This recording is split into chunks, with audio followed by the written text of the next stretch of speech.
Personne ne veut se battre pour Israël. Ce vétéran de la marine américaine a été viré du Sénat hier parce qu'il a osé dire en fait que personne aux États-Unis ne veut se battre pour Israël. Aujourd'hui, Donald Trump est tenu par les couilles par Benjamin Netanyahou et tout ce qu'il fait aujourd'hui, c'est parce qu'il sait très bien qu'Israël détient des informations sur lui et qu'il est tenu par les boules bien comme il faut.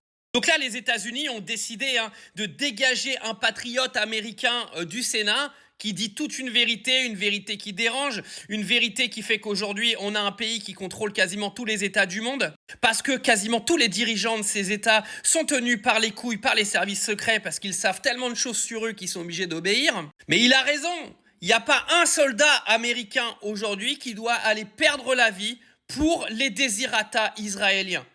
Les Américains financent déjà tout Israël toute l'année avec le dôme de fer qui est quasiment financé en intégralité par les Américains. C'est les impôts de ces gens-là qui payent l'intégralité de la défense israélienne.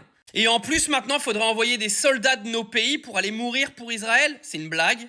Si Israël était aujourd'hui gouverné par des gens normaux qui ne sont pas des extrémistes religieux et des extrémistes complètement dégénérés, je vous dirais, s'il faut aller défendre un État, il n'y a pas de problème. Mais un État qui se comporte correctement, pas un État qui est juste là pour aller taper sur les voisins, pour aller récupérer des territoires et tuer des enfants. Parce que c'est ce que fait le gouvernement israélien. Et je le répète, ce n'est pas antisémite de dire ça parce qu'on parle d'un gouvernement, on ne parle pas d'une religion. Et je le redis, il y a des juifs en Israël qui ont protesté contre le gouvernement de Benjamin Netanyahou et ils se sont fait défoncer par la police et emprisonnés dans leur propre pays. Donc quand on vient donner des leçons de démocratie au pays d'à côté, on se lave le cul en premier et on dit la vérité. Et une dernière information très importante, il est apparu que CNN est venu expliquer aux États-Unis, là devant tout le peuple américain, que les Israéliens refusent que des vidéos des bombardements qui sont aujourd'hui faits sur Tel Aviv et Jérusalem apparaissent à la télé. Donc vous allez voir que des bombardements qui sont faits sur Téhéran ou au Liban, mais vous ne verrez pas de bombardements qui sont faits sur le territoire israélien puisqu'Israël a refusé que les images soient diffusées à la télé américaine.